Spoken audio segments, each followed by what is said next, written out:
अच्छा यारी खूब निभाते हैं हारून भाई, लेकिन दो यारों को इकट्ठा नहीं कर सके। हाँ वैसे हारून भाई चौधरी निसार साहब को, इमरान साहब को इकट्ठा तो नहीं कर सके आप। कोशिश तो की है ना, बड़ी कोशिश की आपने। अच्छा मैंने तो हुण पता लगा कि चक्री दे कोल चक्कर क्यों होंदे ने। इतने पुराने दोस्त थे, चौधरी साहब को भी अपना करियर तो देखना है और उनका तजुर्बा भी मैं समझता हूँ कि वो भी बरूए कार आना चाहिए। दोनों के सरों पे अनाओं की इतनी बड़ी पगड़ियां रखी हैं कि वो गले नहीं मिल सकते। चौधरी निसार तो उन्हें क्रिकेटर भी नहीं मानते थे, कहते थे मैं था कैप्टन एचिसन में, इसकी तो गेंद कभी विकेटों में गई नहीं। तो वो खान साहब इस पे हंसते थे। तो बाद में एक दफा तनाई में मुझे कहा कि ऐसे ही कहते हैं, मैं तो टीम में शामिल था और मैं अच्छा बड़ा प्लेयर था। तो कोई शक नहीं हो, फिर उसके बाद तो खैर दुनिया ने देखा है। बाद लोगों के लिए दोस्तों को लीडर मानना मुश्किल होता। हाँ चौधरी निसार ਨੂੰ ਲੈ ਜਾਂਦੇ 92 ਦੇ ਵਰਲਡ ਕੱਪ ਵਿੱਚ ਖਿਡਾਉਂਦੇ ਜਨਾਬ। तसीफ तो अच्छा खेल लेने ने। आता कि एक सीट जड़ी है मुस्लिम लीग दी खाली हो जाती होती। हारून साहब, मैं आज आपको भी और दुनिया को भी बताता हूँ कि चौधरी निसार मेरी पार्टी में क्यों नहीं आया। कुकड़ां दी तरह तुसी लड़दे सी दोनों। ओ जनाब टैक्सला तो जो आ रहे सी तुहानू याद है, उसने जनाब दे 15 बाउंसर कीते सन। लेकिन आपको वो वाला बाउंसर याद नहीं है। मैं देखे ही नहीं। वो कितना याद, जेडी चीज उन्होंने देखी नहीं, क्यों हाँ करी जाने। एक बार एचिसन में मैंने उसको बाउंसर मार दिया। चौधरी साहब को मेरी हाइट का तुझे पता है, मैंने बाउंसर मारा और शेक करके उसने किया, वो गेंद कीपर ने भी उतो लंगे चौका हो गया। चौधरी निसार ने तो फैसला करना सी। जी जी कीपर ने भी फैसला कर रहा सी, मैं कदी ਇਹਦੀ पार्टी च नहीं है।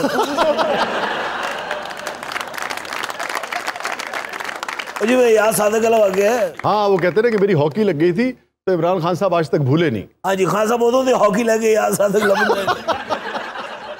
आपस दी रंजिशां मुकानियां बनी है। हाँ हारून भाई ये रंजिशें कौन खत्म करेगा? ये तो नहीं आपस में खत्म कर सकते, कोई और ही खत्म करे। अच्छा गल पिंडी ने किसे चौंक च मुकनी है।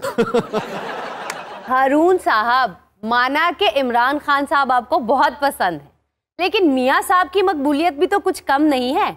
उन्हें दीवार से लगा के कैसे मुल्क चलेगा? और कितनी ज्यादती है, इंग्लैंड की ठंडी दीवार न लाया है।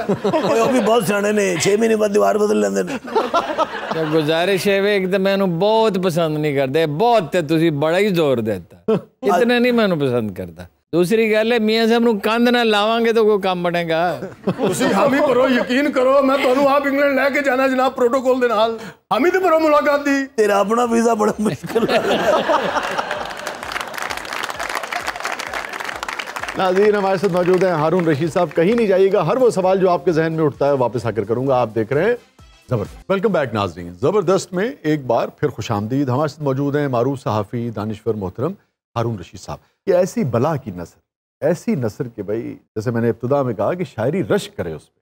ये इब्तिदा से ये आपके अंदर थी या रियाजत से आपने ये मकाम हासिल? लेकिन रियाजत तो लाजमी है ना, वो तो जो आइंस्टाइन ने कहा था 99% तो रियाजत ही होती है। लेकिन मेरे उर्दू के उस्ताद बहुत अच्छे थे। इब्तदाई बरसों में आला लिटरेचर पढ़ा, सारा रूसी लिटरेचर पढ़ चलो। उस जमाने में आपको पता है बहुत ज्यादा सारा उर्दू फिक्शन पढ़ा, और एक बार नहीं पढ़ा, बार बार पढ़ा। तकरीबन सारी उर्दू शायरी पढ़ी, कोई काबिल जिक्र शायर ऐसा नहीं है। हर आदमी को अल्लाह ताला कोई ना कोई सलाहियत देता है जिसपे उसने सर्वाइव करना होता है। तो मुझे एक उर्दू ज़ुबान से मोहब्बत हो गई, उसी की वजह से मैंने जर्नलिज्म इख्तियार किया। रियाजत तो बहुत करनी पड़ती है और ये कभी ख़त्म नहीं होती। आज भी मैं उतनी ही रियाजत करता हूँ, हर रोज़ रात को 30-40 सफ़े पढ़ता हूँ। माशाल्लाह, मैं तो 2 पढ़ ला, मेरे डेले बाहर आए ने। भाई वाली गल बड़ी परफेक्ट है। तुझे की पढ़ दो जितना डेले बाहर आ जाए। अरे भाई फिर भी एक होता है कि अच्छी नसर होना होता है, किसी भी काम में आप एक्सेल करते हैं, मगर आपकी नसर तो गैर मामूली। और एक तालिब इल्म की हैसियत से मैं ये बात, मैं आपको एक वाक़या सुनाता हूँ।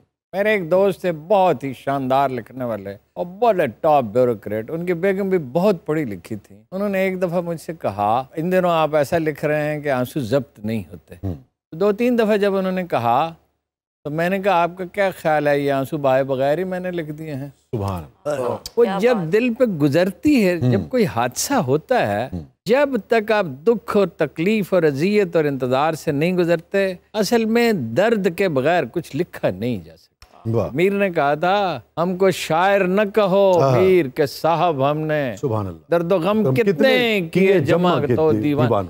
वो जब दिल पे गुजरते, वो जरूरी नहीं है आपका अपना अलम हो। जब आप बस में सवार होते हैं और देखते हैं कि बस कंडक्टर देहातियों की बेइज्जती कर रहा है, जी जी, जब आप जहाज में जाते हैं उमरा करने के लिए और आप देखते हैं देहातियों की एयर होस्टेस बेइज्जती कर रही है, झेलते हैं जब आप पटवारियों के हाथों लोगों को रुस्वा होते हुए देखते हैं, इस दर्द से आदमी गुजरता है तो वो कैफियत पैदा होती है। फिर जब आप आला अदब पढ़ते हैं, दोस्तोवस्की को पढ़ते हैं मिसाल के तौर पे, हेरल्ड लेम को पढ़ते हैं, गोरकी को पढ़ते हैं, इकबाल को पढ़ते हैं, जिब्रान है, दीगर लोग हैं, बेशुमार लोग अनगिनत लिखने वाले हैं। अब अगर गिनना शुरू आपको तो करें फारसी कहीं का खत्म मुतालिया नहीं भी बहुत होगा। है। शेक्सपियर को पढ़ते हैं। तो फिर आप लफ्जों का इंतखाब करना सीखते हैं। हर सुबह जब आप अपना छपा हुआ कॉलम पढ़ते हैं तो आप अपने आप को मलामत करते हैं, ठीक है, क्या क्या आया क्या क्या फिर दुनिया वो- तारीफ कर रही है और फिर आप वो- मलामत कर रहे हो। उस काम का चेक ना आया हो तो मलामती करनी है। फिर आपके कंटेम्परेरीज होते हैं। हाँ। मैं नाम लेके कहता हूँ, रोजनामा खबरों में हसन निसार कॉलम ना लिख रहे होते तो मैं इतनी मुशक्कत कभी ना करता। टक्कर की आपके नस्ल है। कंटेम्परेरीज आपके लिए चैलेंज बनते हैं, तो फिर वो आपकी सलाहियत जगती है। कालम कितों लिख रहे हो, कप्तान दी तकलीफा? कप्तान की तकलीफों में तो मैं लिखता रहता हूँ। अमूमन सहाफ़ियों की इस दर्जे गुर्बत जो है शायद ही किसी चीफ ऑफ आर्मी स्टाफ से रही हो जितनी आपकी रही जनरल कियानी से। उसके बारे में भी आपने बहुत लिखा, तनकीद भी बड़ी सही। तो ये सारा क्या मामला? वानू उन्होंने टैंक चलाना सिखाया सी। नहीं, जनरल साहब थे तो अदब दो। कुछ काम उन्होंने मुझे सिखाया, कुछ मैंने उन्हें सिखाया। अच्छा, गुजारे ये है कि वो तबात के मामले में बड़ा कन्फ्यूजन था, हौलनाक। और ये ख्याल अल्लाह की तरफ से होता है, कभी ऐसा नादर ख्याल, अच्छा ख्याल आपके जहन में आता है। अखबार नवीसों को ब्रीफिंग देने का उन्होंने फैसला किया। उस पहली ब्रीफिंग में उन्होंने बुलाया और मुझे नहीं पता क्यों उन्होंने कहा कि आप मेरे पास आके बैठ जाए। मैं उनके पास बैठ गया। तो ब्रीफिंग के बाद उन्होंने मेरी राय पूछी, तो मैंने कहा कि आप ऑपरेशन न करें स्वात में। इसी लहजे में कहा। वो कुछ हैरान भी हुए कि ये किस तरह बात कर रहा है। मैंने कहा, हुजूर, जब तक यकसुई न हो कोई काम नहीं किया जाता। I took him to professor Ahmad Rafiq. ये वाकया हुआ।